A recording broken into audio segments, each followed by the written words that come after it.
What if I told you that light speed isn't actually a speed limit? It's a destiny. That the moment you reach 186,000 miles per second, you don't zoom forward into space. You literally stop aging. You become infinitely heavy. And here's what will blow your mind. Time doesn't just slow down for you. It completely ceases to exist in any meaningful way. This isn't science fiction. This is what Einstein proved mathematically over a century ago, and most people have absolutely no idea what it actually means. I'm going to spend the next 3.5 hours completely rewiring how you understand reality itself. We're talking about the boundary condition of existence, the point where physics doesn't just get weird, it becomes almost unrecognizable. And by the end of this video, you're going to understand something that 99.9% of people on Earth only pretend to understand. But before we go deeper, I need to know, where are you watching this from? Drop your country and your local time in the comments right now. And if you haven't subscribed yet, do it now, because what comes next will fundamentally change how you see the universe. Trust me on this. So let's start with the real question. What actually happens when something reaches light speed? Here's where most people get it wrong from the beginning. Light speed isn't just fast. Think of it like this. The difference between a car going 60 miles per hour and a car going 120 miles per hour is just a multiplication of 2. But the difference between standing still and traveling at light speed compared to any other speed, it's infinity. Literally, mathematically infinity. Let me back up. In 1905, Albert Einstein published his special theory of relativity, and in that paper, he proved something that nobody really wanted to accept. Nothing with mass can actually reach light speed. This wasn't a technological limitation. This wasn't a maybe in the future situation. This is a fundamental law of reality. It's baked into the fabric of space-time itself. Here's what Einstein discovered through pure mathematics. As you accelerate an object and get it closer and closer to light speed, something bizarre happens. The object doesn't just feel heavier, its actual mass increases. Think of it like this. Imagine you're pushing a shopping cart, and as you push it faster and faster, the cart itself gets heavier. At 99% light speed, the object has nearly infinite mass. The energy required to push it just 1% faster becomes impossible to achieve. It's not that we don't have the technology. It's that the universe literally won't allow it. And here's the kicker that people miss. This isn't a glitch in the math. This is a feature. This is the universe's way of protecting causality itself. But let's zoom out for a second, because I need to establish something crucial. The speed of light, this 186,000 miles per second, isn't special, because light is somehow special. Light travels at this speed because light has no mass. And here's what's mind-blowing. This speed is the absolute cosmic speed limit for cause and effect. It's not the speed of light.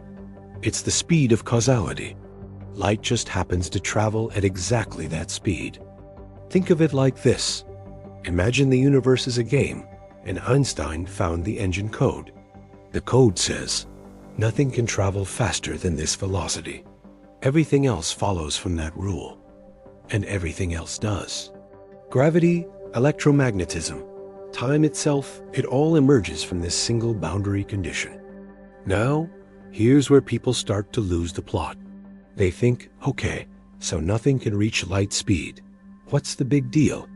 But that's thinking about it backwards. The interesting part isn't whether we can reach light speed. The interesting part is what happens as you approach it. Because the closer you get, the more reality starts breaking in ways that seem absolutely impossible. Retention hook. And in the next section, I'm going to show you what happens to time itself when you get close to that boundary. Spoiler alert, time doesn't just slow down. It does something far stranger. But first, let me ask you, do you actually believe that time is relative? That time moves at different speeds for different observers? Because if you don't, what I'm about to show you will genuinely change your mind. Here's a question. What time is it right now for you? You probably looked at a clock and thought, it's this time. But here's what will blow your mind. That time only exists for you. For someone moving at a different speed relative to you, it is literally a different time, not metaphorically. Actually, physically, measurably different. This is called time dilation, and it was proven experimentally. In 1971, physicist Joseph Haffel and physicist Richard Keating took atomic clocks, the most precise instruments humanity had ever built, and flew them around the Earth on commercial airplanes. Then they compared them to atomic clocks that stayed on the ground. The moving clocks were slower, by billionths of a second, but measurably slower. The universe had confirmed Einstein's prediction. Think of it like this. Imagine you have a twin, and you get into a spaceship and travel away from Earth at 99% light speed for what feels like 5 years to you. You come back to Earth. You've aged 5 years. Your twin who stayed on Earth, they've aged 500 years. They're long dead. Your entire civilization is gone. This isn't hypothetical. This is what the math predicts, and it's been confirmed by satellites and atomic clocks. Now here's the part that usually makes people's brains hurt. The faster you move through space, the slower you move through time. And it's not just a matter of perception. It's not like you're aging slower and just appearing younger. You're actually aging slower. Time is literally passing at a different rate for you. Think of space-time like a fabric. Stay with me here. You have 4 dimensions, 3 of space and 1 of time. These aren't separate things. They're woven together. The closer you move to light speed through space, the less you move through time. It's a trade-off. The universe gives you a fixed speed through space-time, and you can distribute that speed between space and time however you want. If you're stationary in space, you get maximum time. If you're traveling at light speed through space, well, you can't, but if you could, you'd get 0 time. Here's what makes this genuinely mind-blowing. Nobody experiences time passing at the normal rate. It's relative. For you, time passes at 1 second per second because you're at rest relative to yourself. But for someone moving at 99% light speed relative to you, time passes much slower. For photons, particles of light, time doesn't pass at all. From the perspective of a photon, it travels from one side of the universe to the other instantaneously. It experiences 0 time. Now let me give you a real example that proves this isn't just theory. Muons are particles created when cosmic rays hit Earth's atmosphere. They decay in about 2 microseconds. The atmosphere is about 10 kilometers thick. At the speed muons travel, they should only reach about 600 meters down before they decay. But we detect muons at ground level constantly. Why? Because they're moving at 99.9% light speed. Time is moving slower for them. In their reference frame, they experience the journey much faster than 2 microseconds. To them, the atmosphere is thin enough that they make it to the ground before decaying. Physicists discovered this in the 1940s, and it confirmed Einstein's predictions perfectly. The universe really does work this way. But here's what I really want you to understand. As you approach light speed, time doesn't just slow down slowly. It slows down exponentially. It's not a straight line. It's a curve. And here's the mathematical part that reveals the structure of reality itself. Think of the Lorentz factor. That's the mathematical term for how much time dilates. I'll keep this simple. At 99% light speed, time slows to about 7 times slower. At 99.9% light speed, it's about 22 times slower. At 99.99% light speed, it's 70 times slower. At 99.999% light speed, it's 223 times slower. The curve accelerates. The closer you get to light speed, the more extreme the effect becomes. And at light speed itself, the number becomes infinite. Mind-blown moment number 1. Think about what this means. If you could somehow travel at light speed, time would literally freeze. Not metaphorically, not effectively. completely frozen. You would experience no time whatsoever. Retention hook. But here's what I haven't told you yet, and it's going to sound even more impossible. You're not just experiencing time dilation. Space itself is also changing. And the way space contracts is going to make your brain hurt even more than time dilation. Stay tuned, because in the next section, I'm about to introduce you to the concept that shatters the illusion that space is just empty nothingness. What if I told you that space isn't actually there? That the distance between objects isn't a fundamental property of reality, but something that changes depending on how fast you're moving? Here's what will blow your mind. It's true. When you move through space at relativistic speeds close to light speed, the space itself contracts in the direction you're moving. This was also predicted by Einstein and has been confirmed experimentally. It's called length contraction or Lorentz contraction. Think of it like this. Imagine you're in a tunnel that's 10 kilometers long. You start moving through it at 99% light speed. The tunnel doesn't change length from a stationary observer's perspective. But from your perspective, moving inside the tunnel appears to compress. At 99% light speed, it would appear to be less than 1.5 kilometers long. Buckle up, because here's where it gets genuinely strange. Space contracts in the direction of motion, but not perpendicular to it. So if you're flying forward at nearly light speed, the universe compresses ahead of you and behind you, but remains normal height and width. Think of it like a cone stretching out behind you. And here's the part that connects everything. This isn't the tunnel changing. It's not the space changing in some absolute sense. It's the relationship between you and the space that's changing. This is relativity. There is no absolute space. Space is relative to your motion. Here's a real-world confirmation. Particle accelerators like CERN's Large Hadron Collider accelerate particles to 99.9999% light speed. From our stationary perspective in the lab, these particles travel about 27 kilometers around the ring in the time it takes for their internal decays to happen. But from the particles' perspective, the Earth is moving at nearly light speed past them, and the ring contracts down to about 250 meters. The physics works out perfectly, because the equations account for both perspectives being equally valid. Physicist Hendrik Lorentz discovered the mathematical transformation that describes this in 1892, and Einstein integrated it into his theory of relativity in 1905. And here's the kicker. The math works perfectly. The universe follows these rules exactly. Think of it this way. The universe isn't made of space and time and objects. The universe is made of events. Events are points in spacetime, and the way those events relate to each other depends on your velocity. Mind-blown moment number 2. At light speed, space would contract to zero in the direction of motion.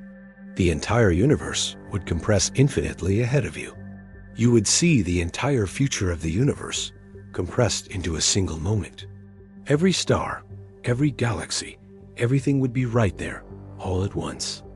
Now let me connect this back to what we just learned about time. As you approach light speed, time slows down. As you approach light speed, space contracts. These are two sides of the same coin. You're redistributing how you move through spacetime. You're trading motion through space for time. Retention hook. But wait, here's the part I've been building toward, and it's going to recontextualize everything I've just told you. The closer you get to light speed, the heavier you get. And I mean heavier in a way that reveals something fundamental about the nature of mass itself. Something that will make you question what mass even is.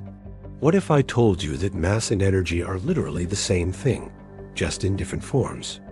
Not metaphorically, literally the same. Einstein proved this with the most famous equation in the history of physics, E equals mc. But here's what most people don't understand about this equation. It's not just saying that mass and energy are equivalent.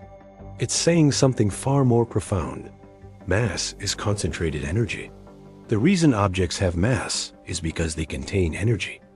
Mass is energy that's been. crystallized, for lack of a better word. Think of it like this. Imagine you have a ball of water in space, far from any gravity. The water has mass. Where does that mass come from? It comes from the kinetic energy of the atoms vibrating inside it, plus the energy stored in the electromagnetic forces holding the atoms together, plus the energy in the nuclear forces holding the nuclei together. All of that energy adds up to mass. Here's the number that makes this real. E equals mc. That c is the speed of light, about 186,000 miles per second. You square it. That means 1 kilogram of matter is equivalent to 21 million megawatt hours of energy. 1 kilogram. That's about 2.2 pounds. The energy content is roughly the amount of electricity the entire United States uses in 24 hours.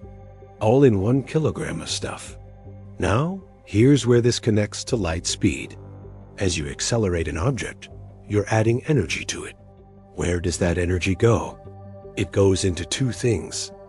It increases the kinetic energy of the object, making it move faster, and it increases the mass of the object.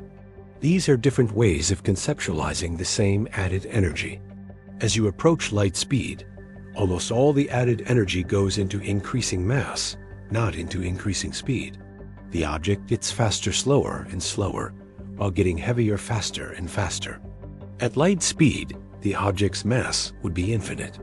Physicist Paul Dirac discovered something wild about this in 1928.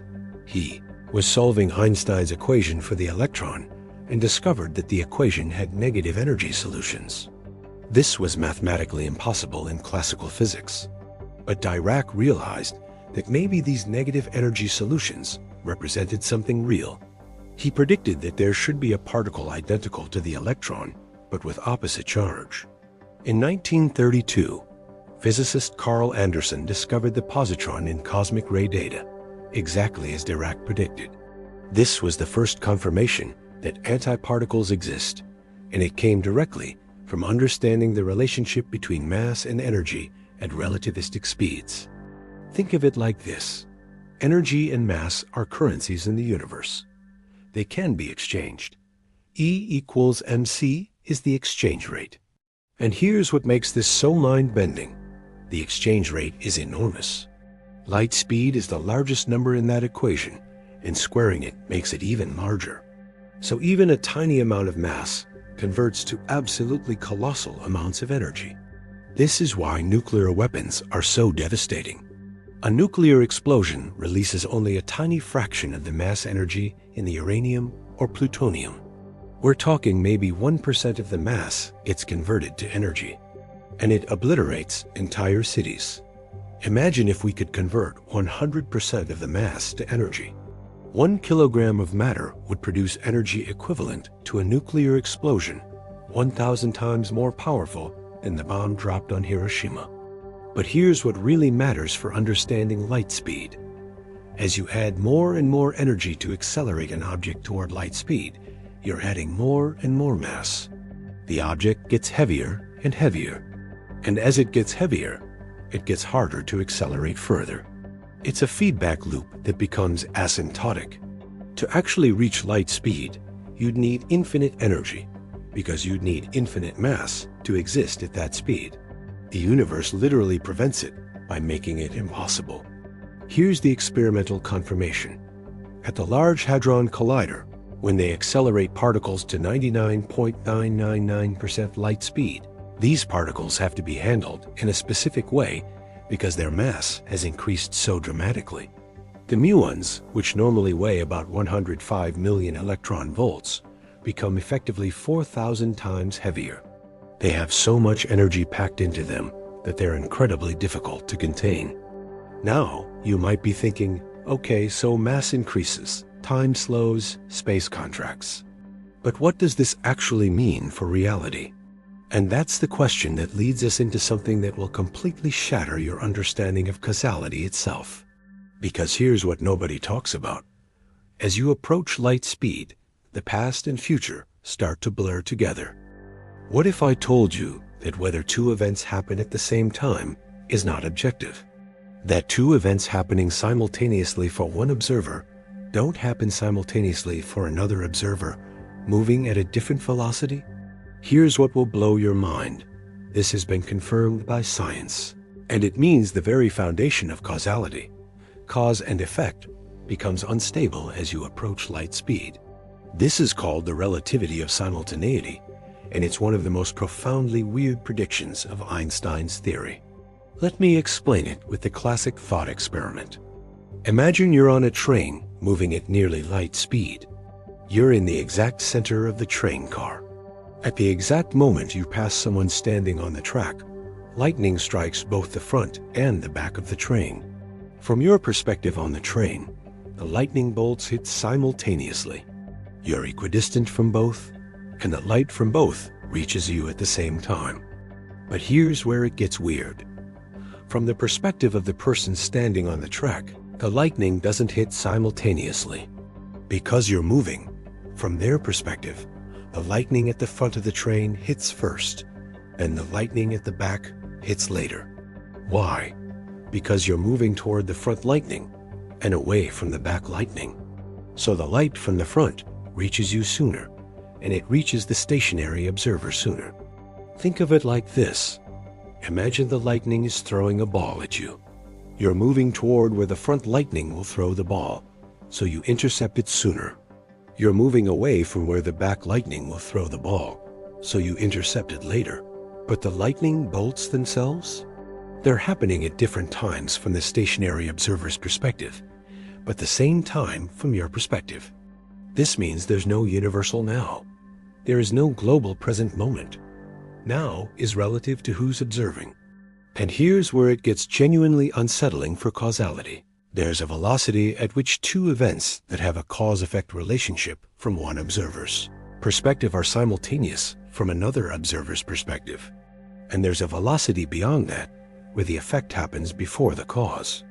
Physicist Richard Feynman explored this extensively in his work on quantum electrodynamics and realized something extraordinary. As you approach light speed, causality becomes questionable. Not because causality breaks, but because the concept of before and after becomes observer-dependent. Think about what this means. Cause always precedes effect in your reference frame. But from someone else's reference frame, moving at a different velocity relative to you, the effect could come before the cause. The universe is structured such that this doesn't lead to actual paradoxes. Faster-than-light communication is still impossible, but it reveals that the ordering of events is not absolute.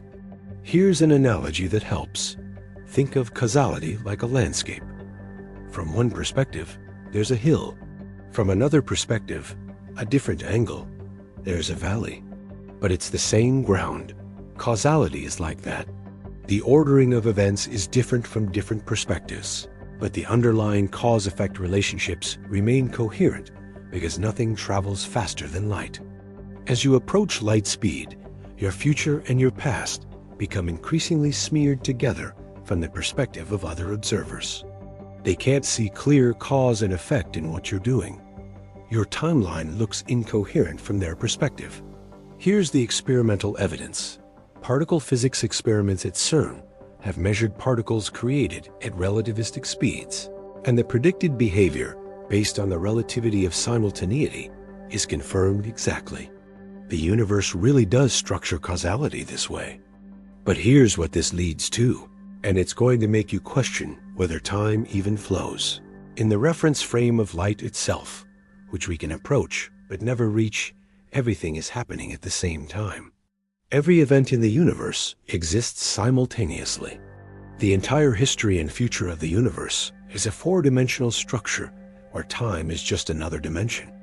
This brings us to something that physicist Hermann Weyl called the block universe.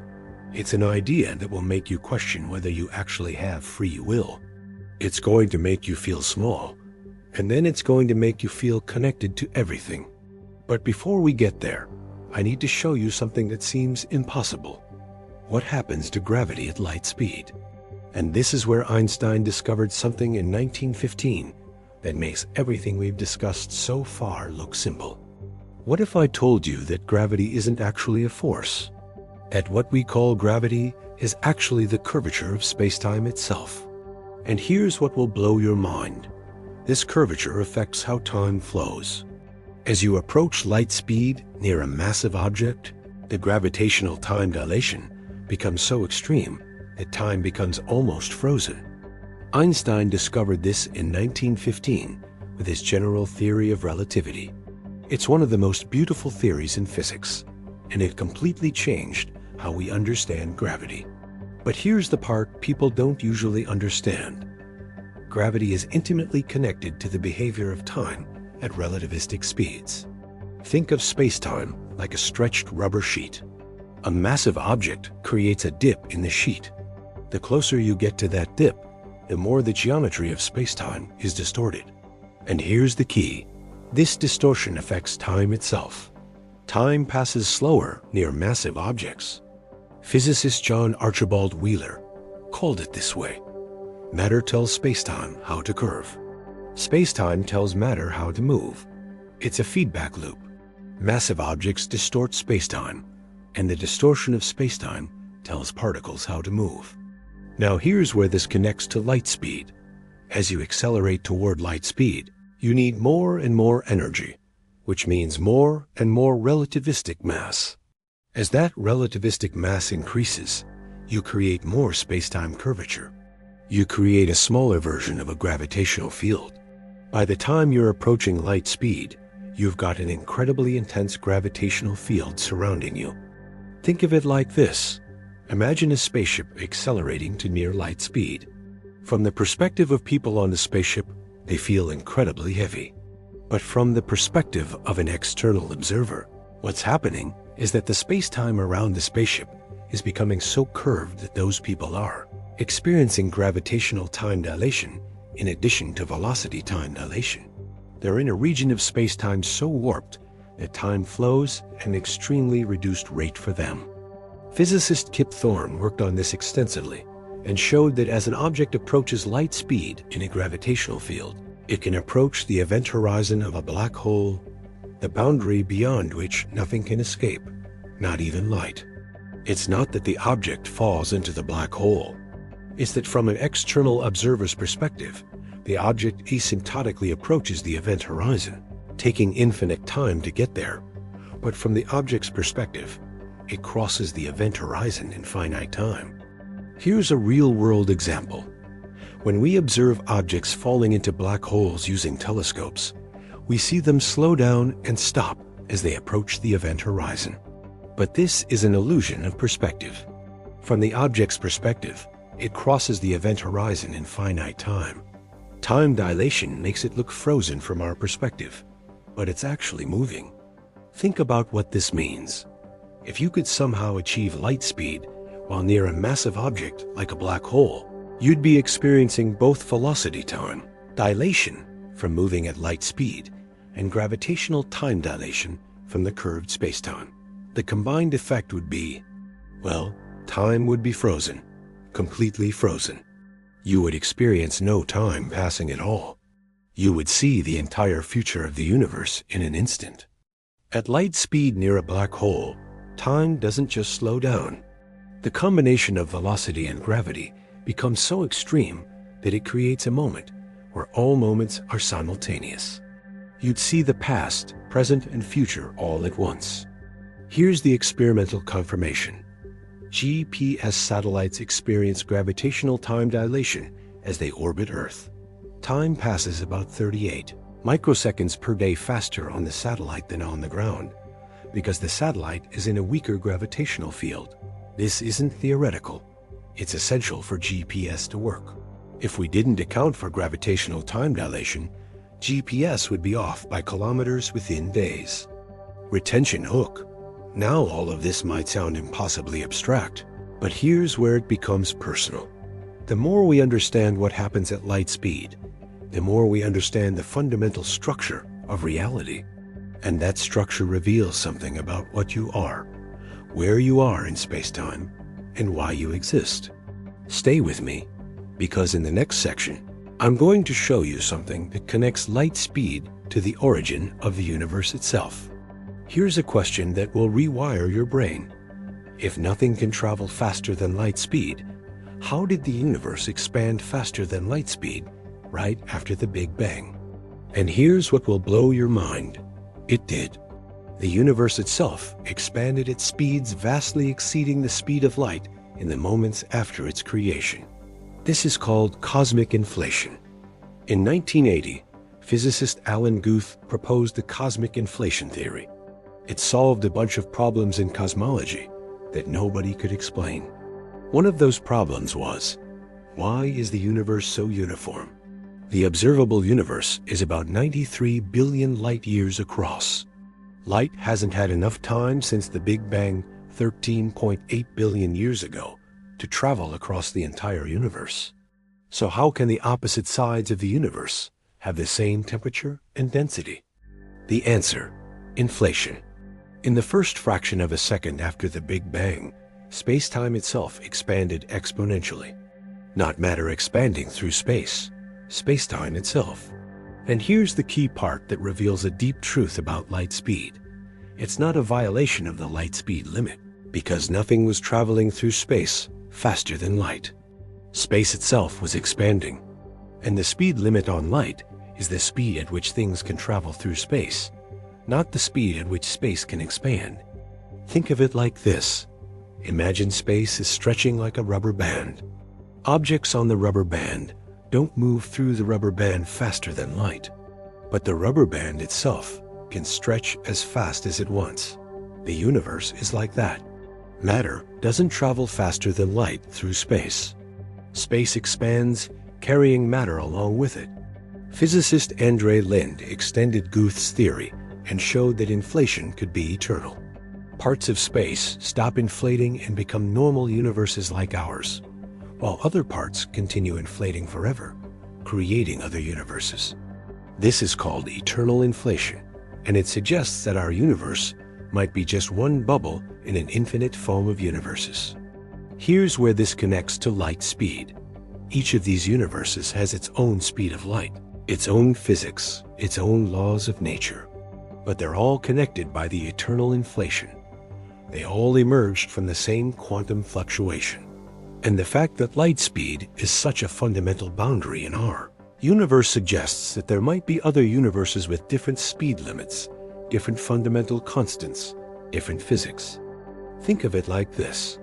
Imagine the universe is a vast ocean, and particles are like objects on the surface. Light speed is the speed at which ripples travel across the surface of our particular ocean.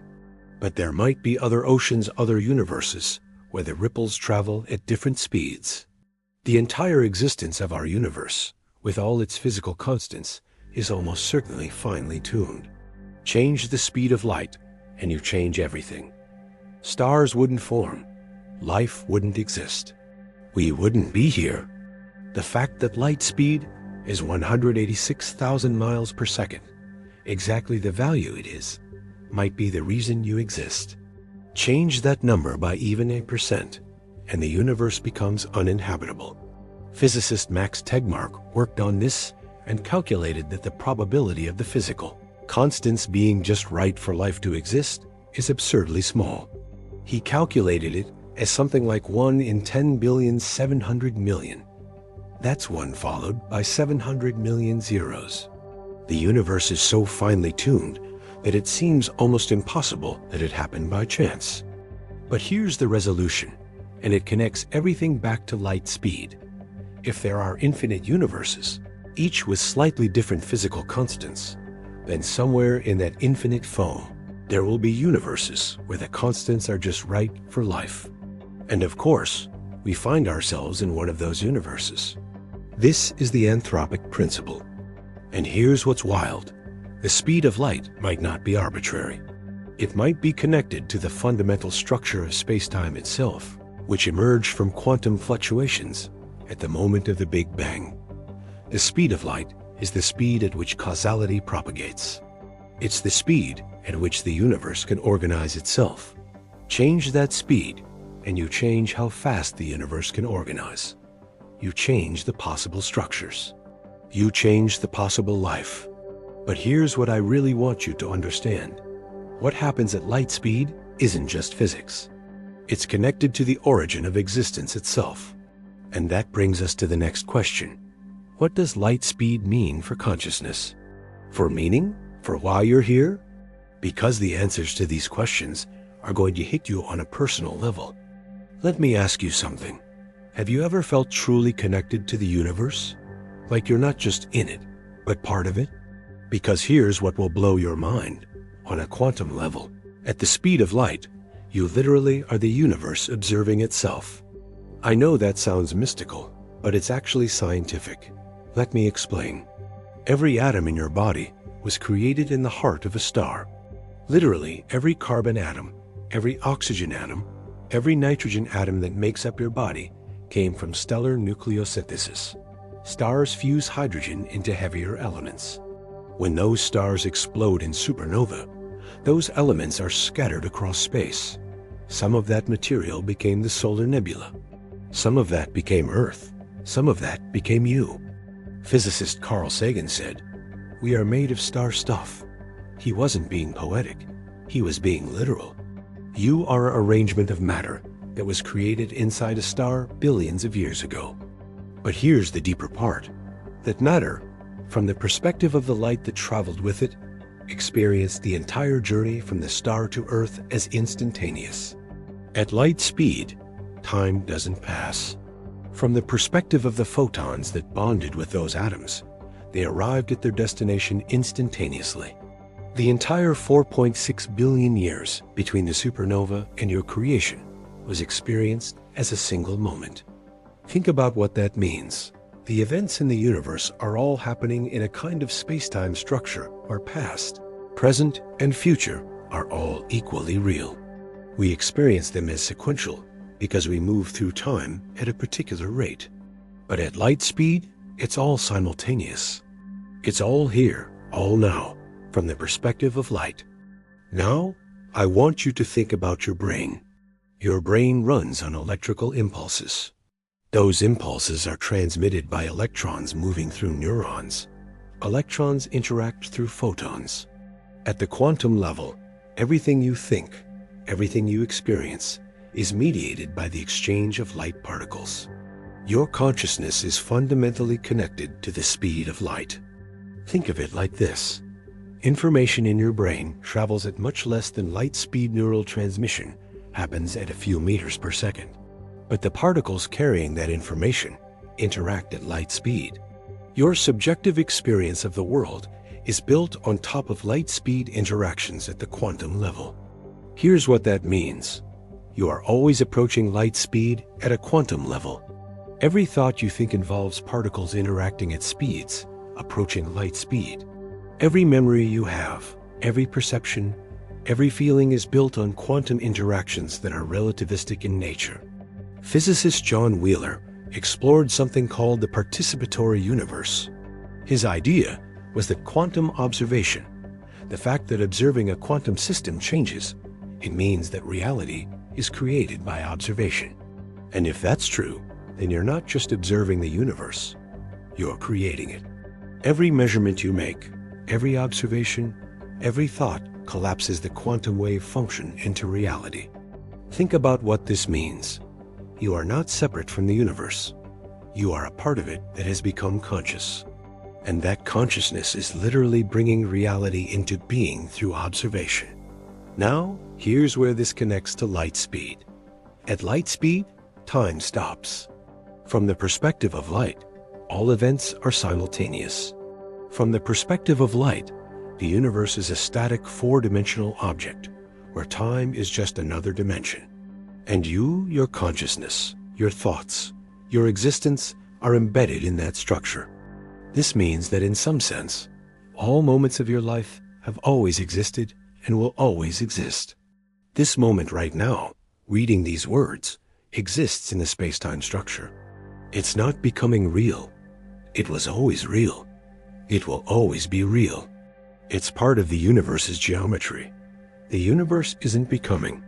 It's being. And you're part of that eternal being. But here's the part that makes this even more profound. If all moments are equally real, if your entire life, from birth to death, is a static structure in space-time, Then what does that mean for free will? What does it mean for your choices? Physicist James Crutchfield explored this and showed that the universe has regions of genuine randomness at the quantum level. But these regions are connected through spacetime in ways that create coherent structures. It's not pure determinism, but it's not pure randomness either. It's something in between. Physicist Murray Gell-Mann called it effective complexity. What this means is that your choices are real and meaningful, even if they're part of a static spacetime structure. The future is not determined from outside. It emerges from the structure of spacetime itself. Your choices are woven into that structure. You matter. And this brings us to something that will make you feel small and insignificant and simultaneously connected to everything that has ever existed or will exist. It's the revelation that makes all of this, all the relativity, all the time dilation, all the curved spacetime meaningful on a personal level. Here's a question that might keep you up at night. In a universe of 93 billion light years, with hundreds of billions of galaxies, each containing hundreds of billions of stars, with potentially trillions of planets, what makes your existence significant? And here's the answer that will reframe everything you just learned: the fact that you exist to comprehend this. Physicist John Archibald Wheeler spent his entire career exploring a concept he called the anthropic universe. His idea was radical. The universe exists because we're here to observe it, not in a mystical sense, but in a literal quantum sense. At the quantum level, observation creates reality. The universe is quantum foam, all possibilities existing in superposition. When we observe it, the superposition collapses into a single reality. And that reality is shaped by what we're capable of observing. Think of it like this: the universe exists in a quantum state where everything is possible. Every configuration, every history, every possible universe. But consciousness, the ability to observe and measure, collapses all those possibilities into a single history. And the fact that the universe has produced consciousness in the form of use means that the universe is observing itself into reality. Physicist and neuroscientist Bernard Kastrup took this idea further. He proposed that consciousness is fundamental. That matter emerges from consciousness, not the other way around. That the universe is more like a mind than a machine. Now, whether that's true or not isn't settled science. But here's what is true. The universe has produced a species as capable of understanding the universe. We can comprehend relativity. We can understand time dilation. We can contemplate space-time curvature. We can use mathematics to describe the fundamental nature of reality. This is extraordinary. Think about what that means. A few pounds of matter in your head, organized in a particular way, is capable of comprehending the entire structure of reality. Your brain is a part of the universe that has become aware of itself. Here's an analogy that helps. Imagine a river. The river flows downhill. Most of the water molecules just go along with the flow, not thinking about where they're going. But imagine one molecule that somehow became aware. That molecule could contemplate the mountain where the river began, the path the river takes, the ocean where it ends. That molecule could understand the entire system of which it is a part. That's you in the universe. The physicist Erwin Schrödinger spent the later part of his life thinking about consciousness and wrote a book called What is Life?, where he argued that the fundamental question of biology is not how organisms maintain order, but how they maintain order in the face of the second law of thermodynamics. And his answer was, through consciousness, through the ability to organize, to observe, to measure. And here's what connects this all the way back to light speed, the speed limit of causality. The fact that nothing can travel faster than light is what gives the universe its structure. It's what prevents the universe from being formless quantum foam. The speed of light is what allows stable structures to exist, what allows atoms to form, molecules to form, stars to form, life to form, consciousness to form. Change the speed of light, and you change the speed at which structures can organize themselves. You change what's possible. You might make it impossible for complex structures to ever form. You might make it impossible for life to exist. You might make it impossible for anyone to be here thinking about any of this. The universe had to have precisely the speed of light that it does for you to be able to contemplate the speed of light. Now, here's the part that will make you feel connected to the future. Everything we've learned suggests that consciousness is becoming more common in the universe. The universe started with just quantum fields.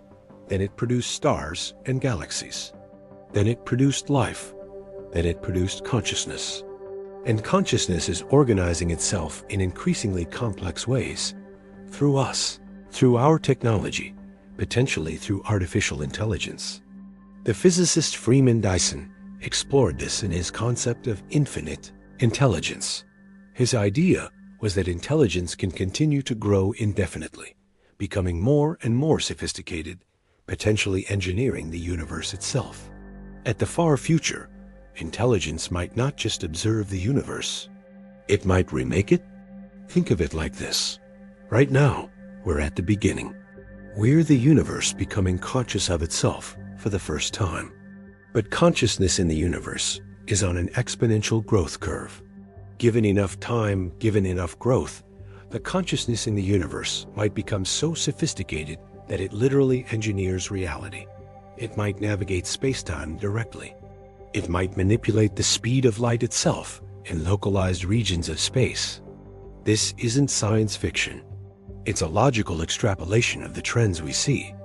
Consciousness increasing in complexity, technology increasing in sophistication, our ability to manipulate matter and energy increasing. And this brings us to the final revelation. What happens if somehow, in the far future, intelligence becomes advanced enough to actually achieve near light speed travel? What becomes possible then? And what does that tell us about our place in the cosmic hierarchy? Imagine this. 5 billion years from now, life has spread to other star systems. Intelligence has evolved across multiple worlds, multiple species, and they've achieved speeds approaching light speed.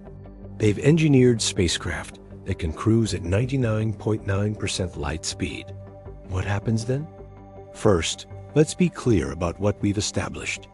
At near light speeds, time dilation becomes extreme. If a civilization is traveling at 99.9% light speed, from the perspective of Earth, they're advancing very slowly through space. It might take 1,000 years to reach the nearest star. But from the perspective of the people on the spacecraft, only 10 years pass. They experience time at a slower rate, while the universe zooms past them. Think of it like this.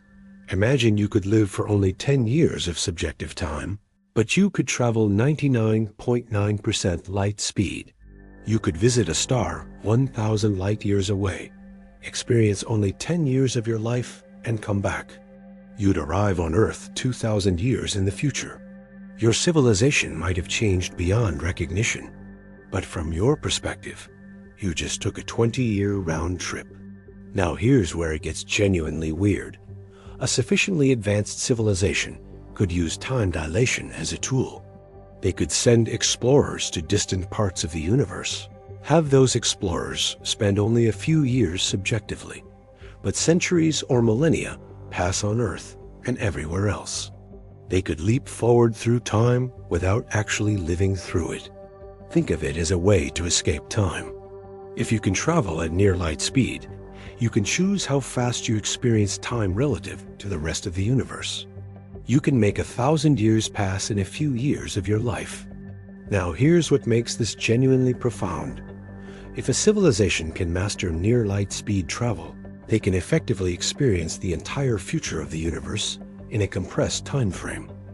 They can visit the far future without aging. Physicist Freeman Dyson explored this in his idea of Dyson spheres and stellar engineering. His idea was that a sufficiently advanced civilization could capture the entire output of a star, using that energy to engineer reality itself. They could build structures of unimaginable scale and complexity. But here's the question that changes everything. Why would they do this? What's the goal of an intelligence that has access to near light speed travel? They can engineer stars, they can manipulate matter and energy at will. One possibility: they would preserve information. They would build structures to encode knowledge, to preserve consciousness, to ensure that nothing is ever lost. They would fight entropy, the second law of thermodynamics that says all ordered systems eventually decay into disorder. Physicist Freeman Dyson calculated that if a civilization could harness the energy of the universe efficiently, they could maintain computational activity indefinitely, even as the universe expanded and cooled. They could literally think forever. They could compute anything, explore any thought, experience any possibility. Think about what that means. A civilization advanced enough to achieve near light speed travel could potentially achieve a kind of immortality. Not biological immortality, bodies decay, but information immortality. The patterns that make up consciousness could be preserved, transmitted, duplicated, explored indefinitely. Mind-blown moment number 9. In the far future, consciousness itself might become distributed across the universe, traveling at speeds approaching light speed, experiencing time in ways we can't currently comprehend. Here's what makes this relevant to you right now. You are made of atoms that came from stars. You are made of patterns that emerged from the universe organizing itself. Those patterns, your consciousness, your personality, your memories, are ultimately information. And information can be preserved. Is it possible that consciousness, having emerged once in the universe, would persist? That it would develop and grow and eventually master the universe itself? Some physicists think so. This idea is called the far future scenario, or sometimes technological singularity. What it means is this: consciousness doesn't have to be rare or fragile. Once it emerges, it can grow and spread and eventually dominate the structure of reality.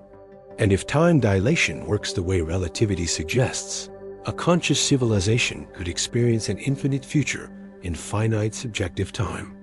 Think of it like this. Right now, you're living in the early universe, at the moment when consciousness is first becoming sophisticated. But in some sense, from the perspective of a future civilization traveling at near light speed, this moment is simultaneously the birth of consciousness and the entire history of consciousness. All moments in time are equally real. The future already exists, crystallized in spacetime. All that remains is for the future to be experienced. And this brings us to the final question, the question that makes everything personal. If all moments are equally real, if the future is crystallized in spacetime, what does that mean for you right now, in this moment? What are you capable of that your future self might thank you for? Here's where most people's brains start to hurt. If the future is real, if all moments in spacetime exist equally, then doesn't that mean the future is determined? Doesn't that mean you don't have free will? And here's what will blow your mind. The answer is yes and no, simultaneously. And that's not a cop-out. That's physics. Think of it like this. Your future exists. 5 minutes from now, you will have made certain choices. Those choices are real. They're part of spacetime. They're as real as the present moment. But that doesn't mean your choices are forced on you from outside. Your future is determined by you, by your choices, by your values, by your personality. Here's an analogy. Imagine you're looking at a painting. The entire painting exists simultaneously. Every pixel is real. Every color is there. But that doesn't mean the artist didn't make choices. The artist made thousands of choices when creating the painting. The painting is the crystallization of those choices. The painting is real, but it's also the expression of the artist's will. You're like that. Your entire life, all the moments from your birth to your death, is a kind of painting on spacetime. It's all real. It all exists. But you're not a puppet being moved by invisible strings. You're the artist. Your choices are woven into the structure. Your decisions shape your future. Physicist Igor Novikov explored what's called the Novikov self-consistency principle It's an answer to the grandfather paradox. If you travel back in time and kill your grandfather, how could you ever be born? Novikov's answer: you can't. The structure of spacetime prevents you from killing your grandfather, because if you did, you'd never be born. So you wouldn't travel back in time, so you would be born. It's paradoxical, but it's self-consistent. The universe doesn't allow timeline-breaking scenarios. History is woven into spacetime in a way that prevents paradoxes. The implication: every choice you make is simultaneously free and determined. Free because you're the one making it. Determined because it's already woven into the structure of spacetime. They're not contradictory. They're two ways of looking at the same reality. Think of it like this: you're free to choose what to do. But once you've made your choice, that choice becomes part of reality.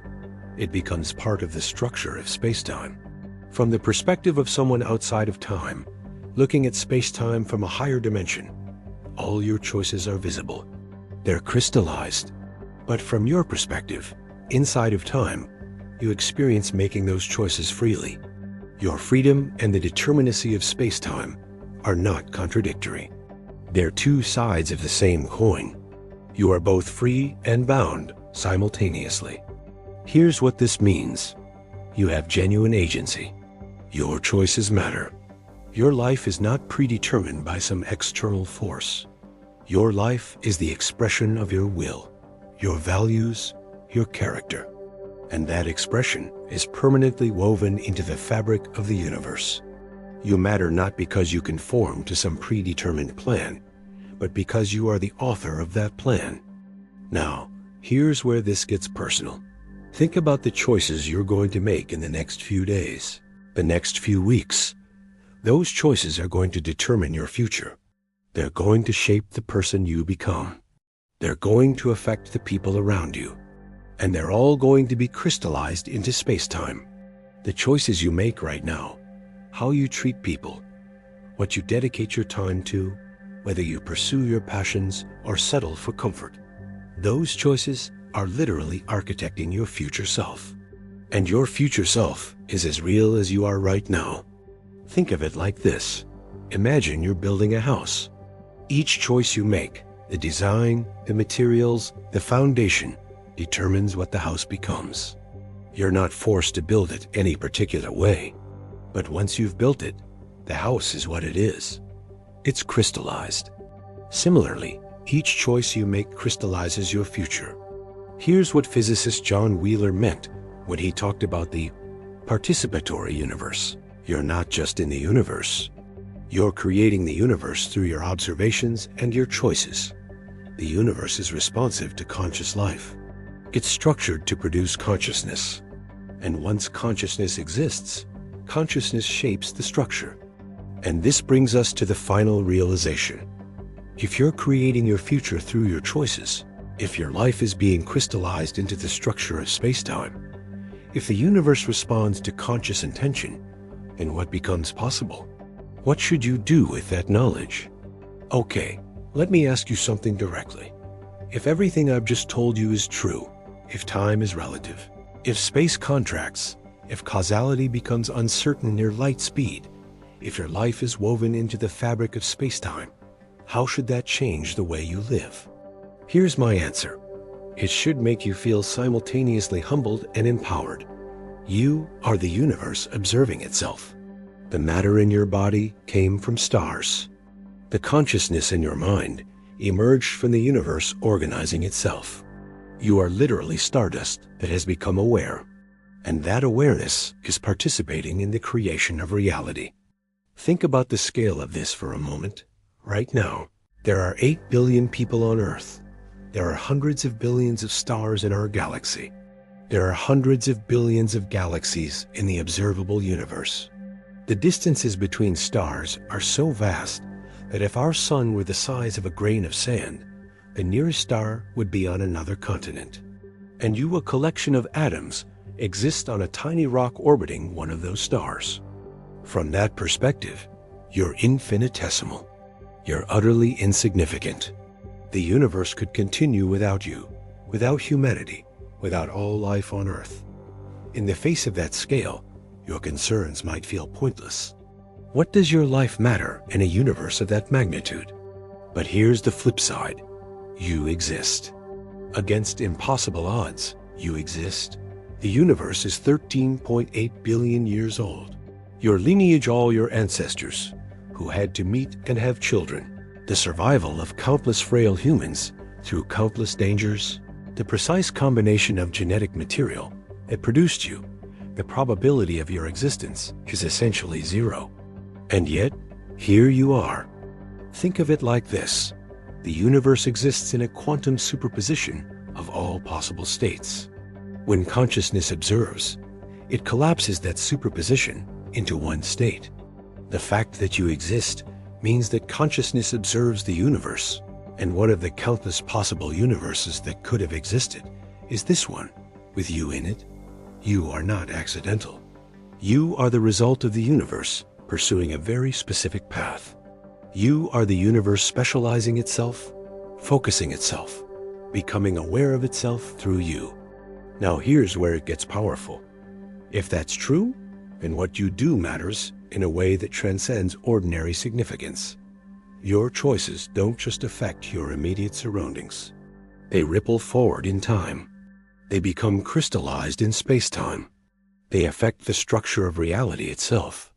Physicist David Deutsch has written extensively about how even small human choices, like someone choosing to pursue a certain line of research, can set in motion cascades of events that shape the entire future of human civilization. One person's decision to study quantum mechanics might lead to discoveries that transform the world.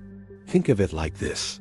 You are the vertex of a vast causal cone extending into the future. Every choice you make ripples forward, affecting countless futures that stem from this moment. And you can't know all the consequences, but they're real. They're woven into space-time. Here's what I want you to do.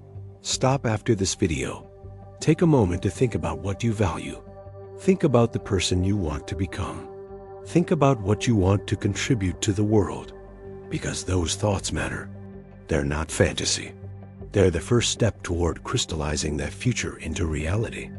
The future isn't something that happens to you. The future is something you create. Think about the people in your life. You affect them. Your kindness affects them. Your cruelty affects them. Your honesty affects them. Your example affects them. And they carry those effects forward, affecting others, cascading through time. In some sense, the future of human civilization is determined by the cumulative effect of billions of small choices made by billions of people. And you're one of those people. Your choices matter. Not in some vague, feel-good way, but literally, physically, in the actual structure of reality. Here's physicist John Wheeler again. The universe is not just stranger than we imagine. It is stranger than we can imagine. But maybe it's strange in a way that reveals a deep truth. The universe is participatory. It's responsive. It evolves in response to conscious observation and conscious choice. And that means that consciousness, your consciousness, is not a bug in the universe. It's not an accidental byproduct of physics. It's central to how the universe works. This is building toward a final revelation that's going to tie together everything we've discussed. Everything: the time dilation, the space contraction, the relativity of causality, the curved space-time, the far future of intelligence. It's all connected by a single thread. And that thread runs through your consciousness, through your choices, through your life. Let me show you what that thread is. Okay, here's what I've been building toward from the very beginning. Everything that happens at light speed, every impossible thing, every paradox, every reality-shattering phenomenon can be understood as the universe expressing a single, unified principle. That principle is, reality is determined by the flow of information. Let me explain. Light speed is the speed at which information can propagate through spacetime. It's not an arbitrary number. It emerges directly from the structure of spacetime itself. The geometry of spacetime determines how fast causality can move. And causality moving at light speed is what creates time. Think of it like this. Imagine spacetime is made of a lattice. Information flows through that lattice at light speed. Where information flows, causality flows. Where causality flows, time flows. And the speed at which all three of these flows move, the speed of light, is built into the structure of the lattice. This is what physicist John Baez calls the causal structure of spacetime. The causal structure is not something laid on top of spacetime. It's not an emergent property. It's fundamental. It's what defines spacetime in the first place. Now here's where this gets wild. If time emerges from the flow of information at light speed, then slowing down time, which is what happens at relativistic speeds, is equivalent to reducing the flow of information. And if you reach light speed, where time stops, then in some sense, you've stopped the flow of information. You're in a region where information can't propagate. You're in a moment outside of time. Think of it like this. The universe is fundamentally computational. It's not made of matter and energy. It's made of information and the processing of information. Matter and energy are information in different forms. Light is information flowing at the maximum speed. Gravity is information curving spacetime. Time is the ordering of information. And consciousness is information becoming aware of itself. Think about what this means. Consciousness is not some special substance. It's information that's integrated in a particular way. And it emerges whenever information reaches a sufficient degree of integration. Now here's where this connects to light speed. The universe began as pure, unstructured information quantum fields in a state of superposition. As the universe evolved, that information integrated, created structure, created stars, created life, created consciousness. And consciousness, by observing and measuring, further integrated information, further organized the universe. We're in the middle of a process where the universe is increasing its information integration, where it's becoming more conscious. And that process is driven by the fundamental structure of spacetime, the speed of light, the geometry of curved spacetime, the nature of causality. Here's what Teilhard de Chardin, a Jesuit priest and paleontologist, proposed in the mid-20th century. Consciousness is evolving. It started simple, in the first living organisms. It became more complex through natural selection. It reached a new level of integration when humans developed language and culture. And it will continue to evolve, reaching new levels of complexity and integration. He called this the omega point, the final state toward which the universe is evolving, a state of ultimate consciousness and integration. Now, whether Teilhard's specific vision is correct or not is debatable. But the underlying insight is profound. Consciousness is not stagnant. It's evolving. It's becoming more sophisticated, more integrated, more aware. And that evolution is driven by the same fundamental principles that determine what happens at light speed, the structure of spacetime, the speed at which information can flow, the nature of causality. Think about it. The speed of light determines how fast structures can organize. The faster information can flow, the faster structures can form, the faster complexity can evolve. If light speed were slower, the universe would be slower. Stars would take longer to form. Evolution would take longer. Consciousness would develop more slowly. If light speed were faster, everything would be accelerated. The speed of light is not just a physical constant. It's a rate of evolution. It's the speed at which the universe can become conscious. And here's the profound part. You are that consciousness becoming aware of itself. You are the universe's mechanism for integrating information, for organizing itself, for knowing itself. This brings us to the final question, the question that makes everything we've discussed matter on a personal level. If you are the universe becoming conscious, if your consciousness is the mechanism through which the universe is evolving toward greater awareness, then what's your responsibility? What should you do with that knowledge? Think about how consciousness has evolved on Earth. It started with simple organisms responding to stimuli. Then it developed into animals with more complex nervous systems. Then it reached a threshold with the emergence of self-awareness in some mammals. Then it exploded with human language and abstract thinking. And now it's extending beyond individual humans through culture, technology, and the development of artificial intelligence. This is not random. This is a directed evolution. Not directed by any external force, but directed by the nature of the universe itself, which systematically produces increasingly complex information integration. And here's what's wild. We're at a threshold moment. Right now, in the early 21st century, human consciousness is developing tools that could lead to superintelligence artificial intelligence systems that exceed human intelligence.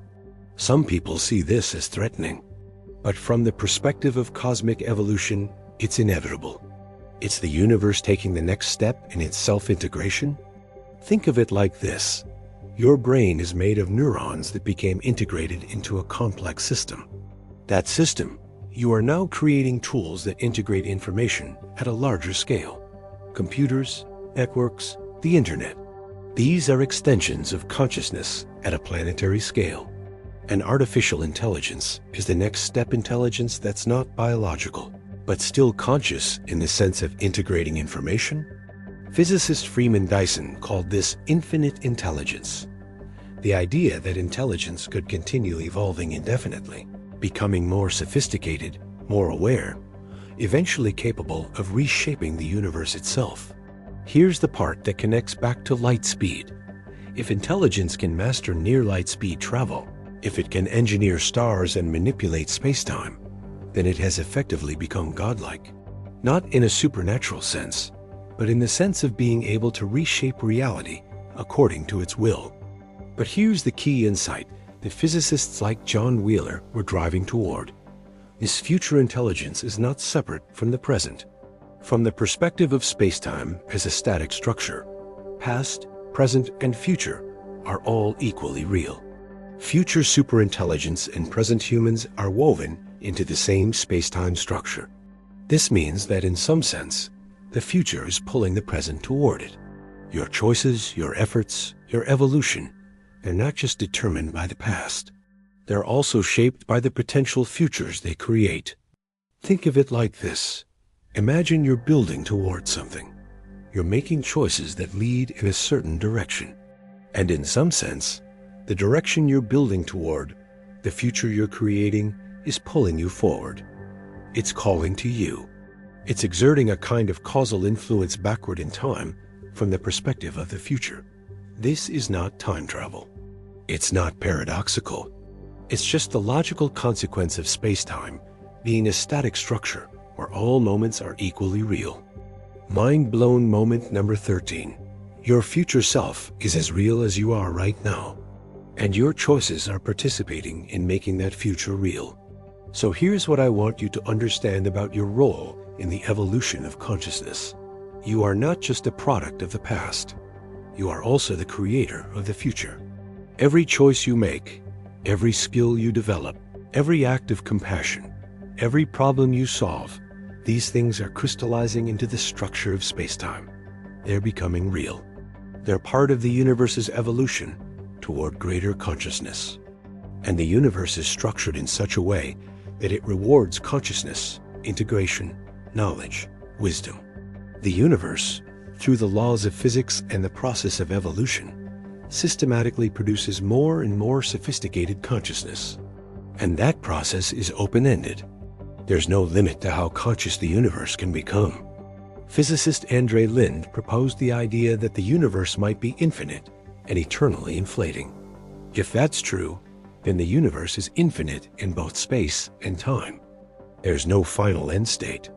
Consciousness could continue evolving forever, reaching new heights, exploring new possibilities.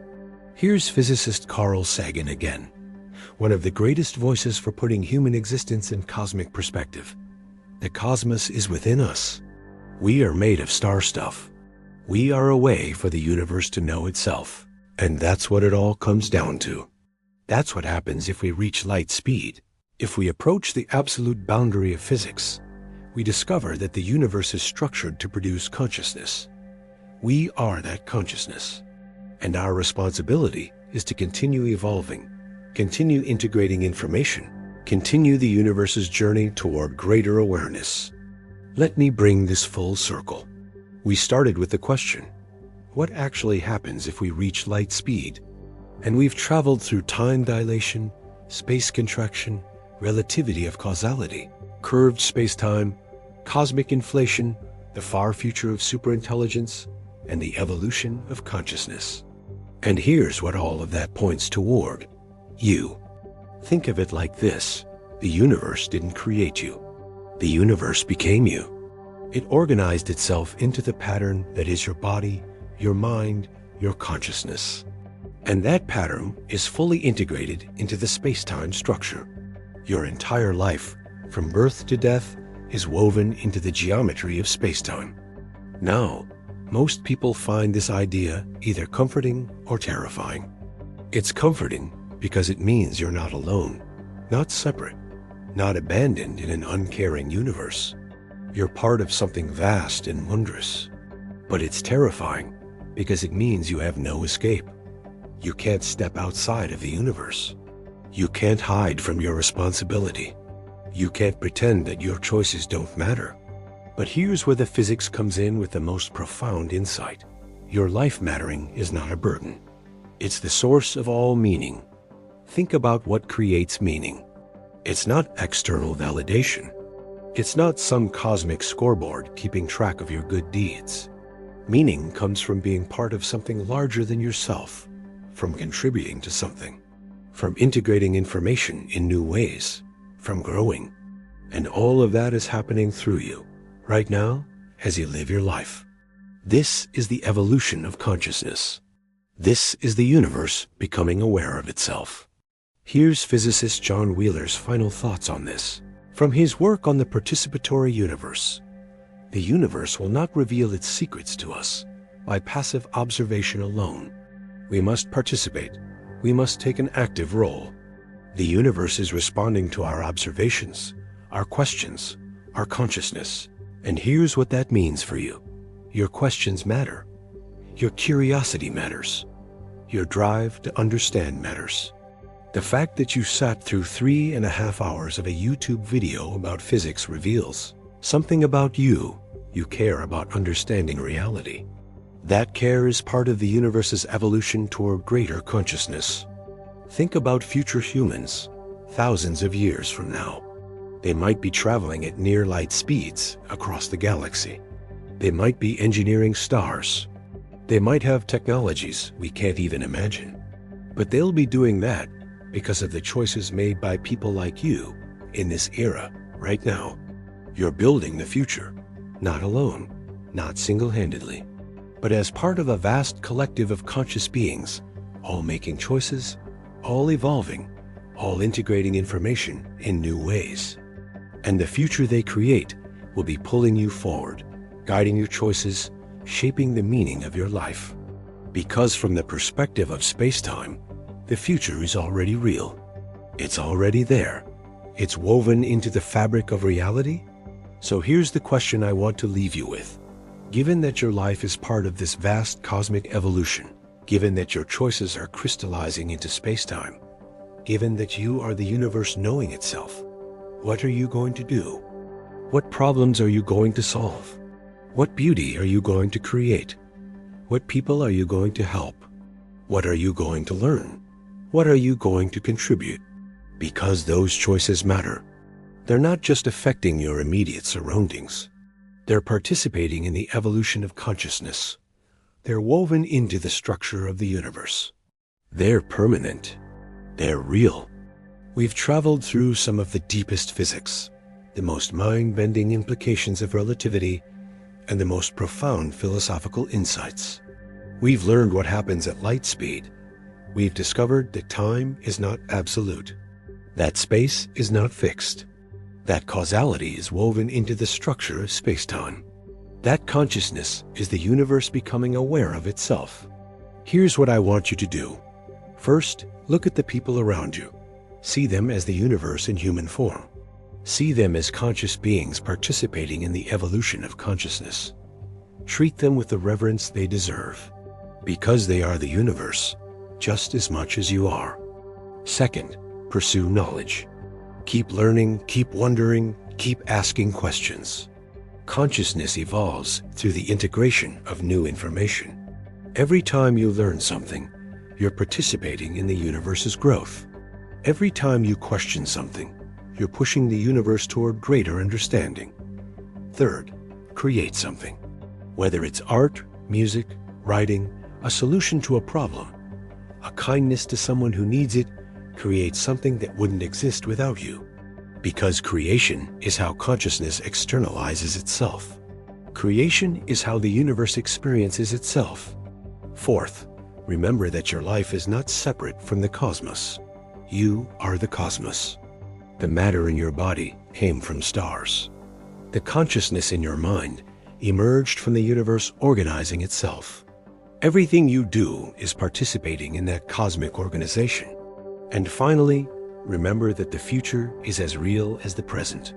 The person you're going to become is as real as you are right now. The world you're going to help create is crystallizing into spacetime through your choices. So choose wisely. Choose with the knowledge that you're architecting the future. Physicists like Einstein, Dirac, Feynman Wheeler, and Dyson spent their lives uncovering the deepest truths about reality. And the deepest truth they found is this: reality is responsive to consciousness. The universe is not a dead machine, grinding forward mechanically. It's a living, evolving system that is shaped by observation, by measurement, by consciousness. And you are consciousness. You are the mechanism through which the universe shapes itself. So thank you for joining me on this journey. Thank you for caring enough about understanding the universe to spend 3.5 hours thinking about light speed and space-time and the nature of consciousness. That care, that curiosity, that drive to understand, that is the universe evolving. That is consciousness becoming more sophisticated. You are not just watching this video. You are participating in the evolution of human understanding. You are the future pulling the present toward it.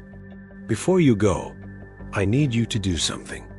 If this video resonated with you, if it changed how you think about yourself and the universe, share it.